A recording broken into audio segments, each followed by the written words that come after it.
Alright, so this is going to be a video on how to edit the footer tab in theme options. So once we click onto it, this is the custom footer section. So this section is actually where we can link up a UX block in place of the widgets footer, the default widgets footer. And so we can't actually edit the footer here in this section. This is going to be another video. You can actually edit it in the UX block with the UX builder. So it makes it really easy. But right here, this is where you would select the footer UX block. Right here is the absolute footer, and we can change the text color. It's this bottom bar right here.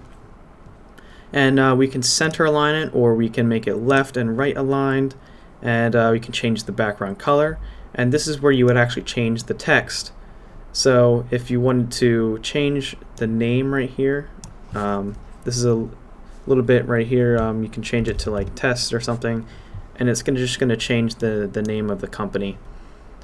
But this is usually where you would just put the name of the company. So over here are the payment icons, and this is only going to be enabled if you have an e-commerce shop. And I showed you in a different video on how to edit the payment icons and which ones display, so you can go ahead and check that video out as well. Alright, this will do it for this video. Thank you very much.